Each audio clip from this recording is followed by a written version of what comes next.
ఈ వీడియో చూసిన తర్వాత ఎవరిది తప్పు ఎవరిది రైట్ అనేది మీరే చెప్పాలి. ఎందుకంటే సోషల్ మీడియాలో నేను ఇందాక ఒక పోస్ట్ చూశాను. అది చూసిన తర్వాత అమ్మో ఇలాంటివి కూడా జరుగుతున్నాయా, ఆడపిల్లల తండ్రులు ఇలా కూడా ఉన్నారా అని నేనైతే షాక్ అయిపోయానండి. ఏపీలోని మార్కాపురం ఊర్లో మొన్న పెళ్లి జరిగిందంట. పెళ్లిలో సాధారణంగా అమ్మాయి అబ్బాయి డ్యాన్సులు వేస్తూ ఉంటారు. ఇప్పుడు ఏంటంటే పెళ్లి జరుగుతుండగానే బంధువులందరితో కలిపి అబ్బాయి అమ్మాయి డ్యాన్సులు వేయడం అదంతా కామన్ అయిపోయింది. పెళ్లికి ముందు కూడా వెడ్డింగ్ షూట్లు అంటూ తిరుగుతున్నారు. ఇవన్నీ కూడా ఎవరో పెద్దగా పట్టించుకోవట్లే. పాతకాలం నాటి సాంప్రదాయాలన్నింటినీ కూడా పక్కన పెట్టేశారు.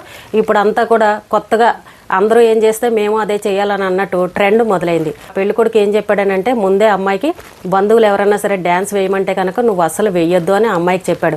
అయితే పెళ్లిలో అందరూ బంధువులు డ్యాన్సులు వేయండి మీరు కూడా అని చెప్పేసి పెళ్లి కూతురిని పెళ్లి కొడుకుని బలవంతం పెడతారు కదా, అలాగే బంధువులందరూ వీళ్ళని కూడా బలవంతం పెట్టారు. అయితే ఈ అబ్బాయికి పెళ్లి కూతురు డ్యాన్స్ వేయడం అస్సలు ఇష్టం లేదు. ఇదంతా చూసిన పెళ్లి కూతురు తండ్రి ఎవరైతే ఉన్నాడో అతనికి కోపం వచ్చి ఏమన్నాడంటే నువ్వు పెళ్లికి ముందే మా అమ్మాయిని ఇన్ని కండిషన్లు పెట్టి డ్యాన్స్ వేయొద్దు అని చెప్తున్నావు అంటే పెళ్ళైన తర్వాత ఇంకా నా కూతుర్ని ఎన్ని ఇబ్బందులు పెడతావో ఎన్ని బాధలు పెడతావో అంటే నా కూతురు నువ్వు చెప్పినట్టే వినాలని అనమాట. అయితే మాకు ఈ పెళ్ళి వద్దు మేము క్యాన్సిల్ చేసేస్తామని చెప్పేసి అప్పటికప్పుడు ఆ పెళ్ళిని క్యాన్సిల్ చేసేసారంట. మరి ఇలాంటి తండ్రులు కూడా ఉంటారా చెప్పండి. అయితే ఇప్పుడు ఈ వీడియో చూసే వాళ్ళందరూ చెప్పండి, ఇక్కడ పెళ్లి కూతురు తండ్రిది తప్ప లేకపోతే పెళ్లి కొడుకుది తప్ప? ఆ అమ్మాయిని డ్యాన్స్ వేయొద్దు అని అన్నందుకు పెళ్లి కొడుకుని తప్పు పట్టేవాళ్ళు కొంతమంది ఉన్నారు. పెళ్లిలో సరదాగా డ్యాన్స్ వేస్తారు కదా, ఇప్పుడు అంతా కామనే కదా, తప్పే ఉంది. ఆ అమ్మాయి ఏమన్నా రోజు డ్యాన్స్ వేస్తుందా?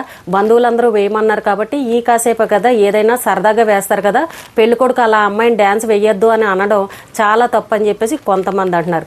ఇంకొంతమంది ఏమంటున్నారు, పెళ్లి కూతురు డ్యాన్స్ వేస్తే ఆ అబ్బాయి కాబోయే భార్య కాబట్టి కొంచెం ఆ అబ్బాయికి ఇష్టం లేదేమో అందుకే వద్దన్నాడు. ఆ మాత్రం దానికే పెళ్లి కూతురు తండ్రి పెళ్లిని క్యాన్సిల్ చేస్తాడా? ఇలాంటి దుర్మార్గులు ఉండబట్టి ఈ రోజుల్లో పెళ్లిళ్ళు అవ్వట్లేదు. కూతురు భవిష్యత్తు గురించి ఆలోచించలేని తండ్రి వాడు ఒక తండ్రేనా అని చెప్పేసి కొంతమంది తండ్రిని తిడుతూ కామెంట్లు పెడుతున్నారు. ఇప్పుడు చెప్పండి, ఇక్కడ అబ్బాయి తప్ప లేదంటే పెళ్లి కూతురు తండ్రి తప్ప? పెళ్లి కూతురు డ్యాన్స్ కోసం పెళ్లి కూతురు తండ్రి పెళ్లి క్యాన్సిల్ చేశాడు అని అంటే ఇలాంటి తల్లిదండ్రులు ఉన్నారా మన సొసైటీలో అని నాకైతే అనిపించింది. ఆ అబ్బాయి డ్యాన్స్ వేయొద్దు అని అన్నాడంటే కాబోయే భార్య కాబట్టి వాళ్ళది సాంప్రదాయమైన కుటుంబం అయ్యి ఉండొచ్చు. ఎందుకు నువ్వు వెయ్యకు పద్ధతిగా ఉండదులే అని పాతకాలం పద్ధతిలో చెప్పు ఉండొచ్చు. దాన్ని మనం తప్పుగా తీసుకోకూడదు కదా. కాబోయే భార్య ఎలా ఉండాలనేది ఆ అబ్బాయికి కూడా కొన్ని కోరికలు ఉంటాయి కాబట్టి ఆ ఉద్దేశంతో ఆ అబ్బాయి డ్యాన్స్ వేయొద్దు అని అన్నాడు. మరి తండ్రి కూడా ఆలోచించాలి కదా, కాబోయే భార్య భర్తలు ఆ అబ్బాయికి ఇష్టం లేదేమోలే ఎందుకు అమ్మాయిని బలవంతం పెట్టడం, ఆ అబ్బాయికి ఇష్టం లేని పని మనం ఎందుకు చేయాలని మరి ఈ తండ్రి కూడా ఆలోచించాలి కదా. చిన్న డ్యాన్స్ కోసం చూసారండి కాపురాలను ఏ రకంగా కూల్చేశారో. అన్ని లక్షలు ఖర్చు పెట్టి పెళ్లి జరుగుతుంటే పెళ్లిని క్యాన్సిల్ చేశాడు అని అంటే ఆ తండ్రికి నిజంగా దండం పెట్టాలని అనిపించింది. మీకేమనిపించిందో చెప్పండి. ఇప్పుడు అబ్బాయిది తప్పు అంటారా, పెళ్లి కూతురు తండ్రికి తప్పు అంటారా? అంటే సొసైటీలో పరిస్థితులు ఎలా ఉన్నాయో చూడండి.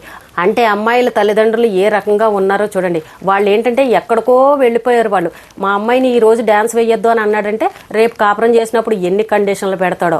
చిన్న డ్యాన్స్ విషయం కోసం ఆ అబ్బాయిని ఆ రకంగా అనుమానించాడని అంటే ఆ తండ్రి అసలు భార్యాభర్తలు దెబ్బలాడుకోకుండానే వీళ్ళు పిల్లల్ని కానీ ఇంత పెద్ద చేశారో చెప్పండి. ఆ అమ్మాయి తండ్రి ఎవరైతే ఉన్నాడో అతను పెళ్ళైనప్పుడు పరిస్థితులు ఎలా ఉన్నాయో ఒక్కసారి ఆ తండ్రి ఆలోచించుకోవాలి కదా. అయ్యో నా భార్యని నేను పెళ్లి చేసుకున్నప్పుడు ఇలాంటి డ్యాన్సులు గంతులు ఇలాంటి ఫోటోషూట్లు ఇలాంటివి ఏమీ లేవు కదా, నా భార్యని నేను పద్ధతిగానే పెళ్లి చేసుకున్నాను కదా, అలాగే నా కూతురును కూడా వాళ్ళు పద్ధతిగా చేసుకోవాలని అనుకుంటున్నారని చెప్పేసి ఆ తండ్రి ఎందుకు ఆలోచించలేకపోతున్నాడు? ఈ కాలం పిల్లల్లాగా ఎందుకు ఆలోచిస్తున్నాడు? అంటే దీన్ని బట్టి అర్థమవుతుంది ఏంటంటే ఆడపిల్లలు చెడిపోవడానికి కారణం తల్లిదండ్రులే అనిపిస్తుంది. పిల్లలు ఏదంటే అది అన్నిటికీ కూడా తల్లిదండ్రుల సపోర్ట్ బాగా ఉండబట్టే ఈ రోజుల్లో ఆడపిల్లలు ఆ రకంగా మాట్లాడుతున్నారని అనిపించింది. అంటే ఆడపిల్లలు ఏదైనా భార్యాభర్తల మధ్య తగు వస్తే అది సర్ది చెప్పడం మానేసి అత్తారింటికి వెళ్ళిన తర్వాత భర్త ఏమన్నా అన్నా అత్తమామలు ఏదన్నా అన్నా అమ్మ నువ్వు ఉండకమ్మా వచ్చేసే, వాడి చేత నువ్వు పడేదేంటి, నువ్వు లక్షల్లో జీతాలు సంపాదిస్తున్నావు బాగా చదువుకున్నావు ఏంటి, వాడు పెడితే నువ్వు తినేదేంటి వచ్చేసే అని ఈ రకంగా అనేవాళ్ళు ఉన్నారనే నాకు అనిపిస్తుంది. ఇప్పుడు ఈ తండ్రి ప్రవర్తన చూసిన తర్వాత నాకు అదే అనిపించింది. చాలా మంది ఆడపిల్లల కాపురాలు కూలిపోవడానికి కారణం తల్లిదండ్రులే అనిపించింది. ఇందులో కొంతమందికి కోపం రావచ్చు. ఇక్కడ పెళ్లిలో డ్యాన్స్ వేయడం అనే ఒక చిన్న విషయం కోసం అంత గ్రాండ్గా పెళ్లి జరుగుతుంటే ఆ పెళ్లిని ఆపేశాడు ఒక తండ్రి అని అంటే ఏ ఆడపిల్ల తండ్రి అయినా అలా చేస్తాడండి? మనం చాలా పెళ్లిలో చూసాం, అబ్బాయి వాళ్ళు మాకు ఈ కట్నాలు ఇవ్వండి, మాకు అది పెడతానన్నారు పెట్టలేదు, మాకు ఇంత బంగారం ఇస్తానన్నారు ఇవ్వలేదు, మాకు బండి పెడతానన్నారు, మాకు ఇది కొనిస్తానన్నారు, మాకు పొలం రాసిస్తానన్నారు, లేదంటే మాకు ఒక ప్లాట్ రాసిస్తానన్నారు, అవి ఏమీ ఇవ్వలేదు, ఇవ్వకుండా పెళ్లి ముహూర్తాలు పెట్టేశారు, అవి ఇచ్చిన తర్వాతే మేము ఇది అవుతామని చెప్పేసి ఇలా కట్నాల కోసం గొడవలు పెడితే ఆడపిల్లల తండ్రులు వెళ్ళి అల్లుడు కాళ్ళు వియ్యంకుడు కాళ్ళు పట్టుకున్న తండ్రులను చూసాం మనం. కానీ ఇప్పుడు చూసారా కాలం ఎలా మారిపోయిందో. ఆడపిల్లని ఏదైనా చిన్న మాట అని అన్నారు అని అంటే అమ్మాయి తల్లిదండ్రులు వాడిని వదిలేసి వచ్చాయని ఈ రకంగా భరోసా ఇస్తున్నారు. అందుకే ఈ రోజుల్లో అమ్మాయిలు తల్లిదండ్రుల మాటే వింటున్నారు. ఈ రోజుల్లో ఆడపిల్లలు ఏంటంటే భర్తకి మర్యాద ఇవ్వడం, అత్తమామలకి మర్యాద ఇవ్వడం, వేరే ఇంటికి వెళ్తాం కదా వాళ్ళ పద్ధతిలో మనం నడుచుకుందాం, ఎందుకు అనవసరంగా గొడవలు పెట్టుకుందామని ఇలా అడ్జస్ట్ అయ్యే మనస్తత్వాలు లేవు. ఏ ఇంట్లో అయినా సరే ఆడపిల్లకి అమ్మ అత్తారింటికి వెళ్ళిన తర్వాత కొంచెం సర్దుకుపోమ్మా, వాళ్ళు ఏదన్నా అంటే పట్టించుకోకమ్మా, ఒక్కొక్కరు ఒక్కొక్క మనస్తత్వంతో ఉంటారమ్మా, చిన్న చిన్న విషయాలుంటే నువ్వు గొడవలు పెట్టుకోకమ్మా, వాళ్ళు ఎన్నన్నా సరే నువ్వు అక్కడే ఉండమ్మా అని ఇలా చెప్పే తల్లిదండ్రులు మనం చూసాం ఇప్పటి వరకు కూడా.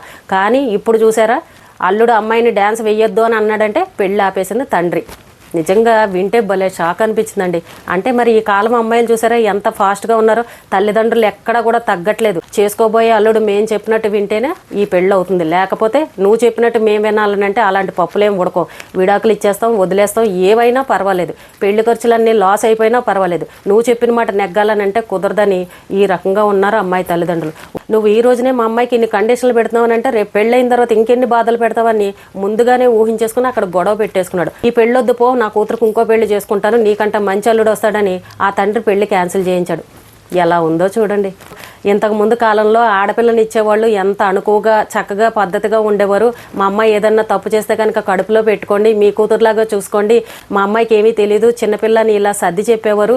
ఇప్పుడేంట్రా నాయన అల్లుడికి మాటకు మాట ఎదురు చెప్తున్నారు, వదిలేసి వచ్చేయమ్మని తల్లిదండ్రులు ఇంత సపోర్ట్ చేస్తున్నారేంటా అని నాకైతే ఆశ్చర్యంగా అనిపించింది. ఇప్పుడు చెప్పండి ఇక్కడ తప్పెవరిదో. కొంతమంది ఏంటంటే అబ్బాయికి సపోర్ట్ చేస్తున్నారు, కొంతమంది అమ్మాయి తండ్రికి సపోర్ట్ చేస్తున్నారు. అమ్మాయి తండ్రి మంచి పని చేశాడు, పెళ్లి క్యాన్సిల్ చేసి పెళ్ళైన తర్వాత ఇంకా అమ్మాయిని ఎంత టార్చర్ పెడతాడో, ఆ అమ్మాయి సుఖపడింది, ఇప్పుడైనా సరే ఇంకో అబ్బాయికి ఇచ్చి పెళ్లి చేస్తాడు, మంచివాడికి ఇచ్చని కొంతమంది అమ్మాయి తండ్రికి సపోర్ట్ చేస్తున్నారు. కొంతమందికి ఏమో అబ్బాయికి సపోర్ట్ చేసిన వాళ్ళు చక్కగా అబ్బాయి పద్ధతిగా సాంప్రదాయంగా అమ్మాయి ఉండాలని కోరుకున్నాడు. ఈ అబ్బాయి చెప్పిన విషయం ఆ తల్లిదండ్రులకు అర్థం కాలేదు, తప్పుగా అర్థం చేసుకున్నారు. ఈ అబ్బాయి పద్ధతిగా ఉంటే బాగుండు నా భార్య అని అలా ఊహించుకున్నాడు. వీళ్ళేంటి తల్లిదండ్రులు ఇలా అంటున్నారని కొంతమంది అబ్బాయికి సపోర్ట్గా ఈ రకంగా మాట్లాడుతున్నారు. ఎన్ని లక్షలు పోయినా పర్వాలేదు, నిమిషాల మీద పెళ్లి క్యాన్సిల్ అయిపోవాలి, అలా ఉన్నారు ఈ రోజుల్లో అమ్మాయి తల్లిదండ్రులు. పెళ్లి కుదరడం ఒక ఎత్తు, ఎంగేజ్మెంట్ చేసుకోవడం ఒక ఎత్తు, తర్వాత ఫోటోషూట్లకి వాటికి వెళ్ళామనంటే అక్కడ ఏం జరుగుతుందో తెలీదు. మొత్తం మెడలో తాళి కట్టేంత వరకు కూడా ఆ పెళ్ళి అవుతుందో లేదో గ్యారంటీ లేని రోజులు వచ్చేసి అలాంటి తల్లిదండ్రులు ఉన్నారు ఈ రోజుల్లో. ఆడపిల్లలు ఈ రోజున ఇంత ఫాస్ట్గా ఉన్నారంటే వెనకాల తల్లిదండ్రులు సపోర్ట్ చూసుకుని ఆడపిల్లలు ఇలా ఉన్నారు. ఏ తల్లిదండ్రులు కూడా ఆడపిల్లలకి అమ్మాయి ఇలా ఉండమ్మా అని చెప్పేసి పద్ధతులు నేర్పించట్లేదు. ఏదైనా చిన్న తప్పులు పొరపాట్లు చేస్తే అమ్మాయి ఇలా ఉండకూడదని పిల్లలకి మాత్రం నచ్చ చెప్పట్లేదు. నువ్వెంత అంటే నువ్వెంత, నీ కాళ్ళ కింద నేను ఉండేదేంటి, నీ కింద నేను తలదించేదేంటి, నువ్వు చెప్పిన మాట నేనెందుకు వినాలి, నువ్వెంతో నేను అంతే, నాకు నచ్చినట్టు ఉంటాను, నాకు నచ్చినట్టు చేస్తాను, వద్దని చెప్పడానికి నువ్వెవడు అంటే ఇప్పుడే ఇలా అన్నావంటే రేపు పెళ్ళైన తర్వాత కూడా ఇలాగే అంటావు అనమాట అని చిన్న విషయాన్ని తీసి దాన్ని పెద్ద విషయం కింద చేసేస్తున్నారు. అంటే ఈ రోజుల్లో ఆడపిల్లల తల్లిదండ్రులు అంటే ఎక్కడ అణుకువ కానీ కొంచెం తగ్గుందామని కానీ ఎక్కడా లేదు. చాలామంది అబ్బాయిలు అనుకుంటారు నాకు చక్కనైన అమ్మాయి దొరకాలి, పద్ధతిగా ఉండాలి, మా ఇంట్లో అందరితోనూ కలిసిపోవాలి, మన పాత సాంప్రదాయాలు పాటించాలి, మరీ సాంప్రదాయాలు పాటించకపోయినా సరే కొంచెం మా మాట విని పద్ధతిగా ఉండి మాలో కలిసిపోతే చాలని కొంతమంది అబ్బాయిలు కోరుకుంటున్నారు. కానీ ఇలాంటి ఆడపిల్లల తల్లిదండ్రులు చూసిన తర్వాత అమ్మో పెళ్లి చేసుకున్న తర్వాత మా ఇద్దరి మధ్యన వీళ్ళే వచ్చి గొడవలు పెడతారేమోనని ఇలాంటి సంఘటనలు చూసిన తర్వాత అర్థమవుతుంది. ఎందుకంటే భార్యాభర్తలు ఇద్దరు ఏంటంటే కాసేపు తిట్టుకున్నా మళ్ళీ కలిసిపోతారు. కానీ మధ్యలో ఈ తల్లిదండ్రులు వచ్చి మాటకు మాట ఎక్కించి ఆ అమ్మాయికి లేనిపోనివన్నీ చాడీలు చెప్పి ఇప్పుడు ఇంకా అమ్మాయికి పౌరుషం వచ్చేలాగా 4 మాటలు ఎక్కించారనుకోండి, ఆ అమ్మాయి భర్తను వదిలేసి వెళ్ళిపోతుంది అనమాట. అది పరిస్థితి. సరే భార్యాభర్తల మధ్యన మూడో వ్యక్తి అనేవాళ్ళు వెళ్ళకూడదు.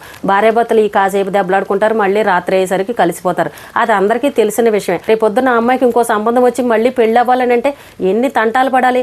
అవతల వాళ్ళు కూడా అంటారు ఆ అబ్బాయి అన్నది కరెక్టే కదా, వాళ్ళనే ఇన్ని మాటలు అన్నారంటే రేపు మమ్మల్ని ఎన్ని అంటారు, అంటే మీ అమ్మాయి చెప్పినట్టు మేము వినాలన్నమాట అని ఇలా కూడా అనేవాళ్ళు ఉంటారు. ఇప్పుడు అల్లుడిని అనుమానించినప్పుడు రేపొద్దున ఇంకో అబ్బాయి మిమ్మల్ని అనుమానించడా? కనీసం ఆ అమ్మాయి అన్నా చెప్పాలి కదా, నాన్న తప్పు నాన్న, పెళ్ళి అన్నప్పుడు ఇలాంటివన్నీ ఉంటాయి, సర్దుకుపోవాలి, అంతేగాని నువ్వేంటి నాన్న పెళ్లి చెడగొడతావు, పోనీలే తన ఇష్ట ప్రకారమే నేను ఉంటానని చెప్పేసి ఆ అమ్మాయి అన్నా చెప్పుంటే ఈ గొడవ ఇంత వచ్చేది కాదు కదా. మరి ఆ అమ్మాయికి వీళ్ళు ఏమని ఎక్కించి చెప్పారు ఏంటంటే ఆడపిల్లలకి ఏంటంటే ఉసుగొలుపుతారనమాట. ఒసే వాడు ఇప్పుడే ఇలా అన్నాడంటే రేపు పొద్దున్న నీ వెళ్ళకి ఎన్ని తిప్పలు పెడతాడని నిన్ను నాన్న మాటలంటాడే, అంటే నువ్వు వాడి కాలు కింద కీలుబొమ్మలాగా ఉండాలి, వాడు చెప్పినట్టు వినాలి, ఆ సంబంధం వద్దే నీకు ఇంకొకటి మంచి సంబంధం చూస్తామలే అని ఆ అమ్మాయి కూడా అందరూ కలిసి ఎక్కించి చెప్పుంటారు. పాప మా అమ్మాయి కూడా పెళ్లిలో బంధువులందరి ముందర ఏమీ మాట్లాడలేకపోయింది. అది పరిస్థితి. ఇంకా అబ్బాయి ఏమన్నా కట్న కానుకల గురించి ఏమన్నా డిమాండ్ చేస్తే ఆ అబ్బాయిని తప్పు పట్టాలి, కానీ ఉట్టి డ్యాన్స్ కోసం ఎందుకంటే ఆ అబ్బాయి మీద ఆ రకంగా నిందలు వేశారు. తండ్రి చేసింది అయితే నాకైతే తప్పు అనిపించింది. మీకేమనిపించిందో కామెంట్ చేయండి.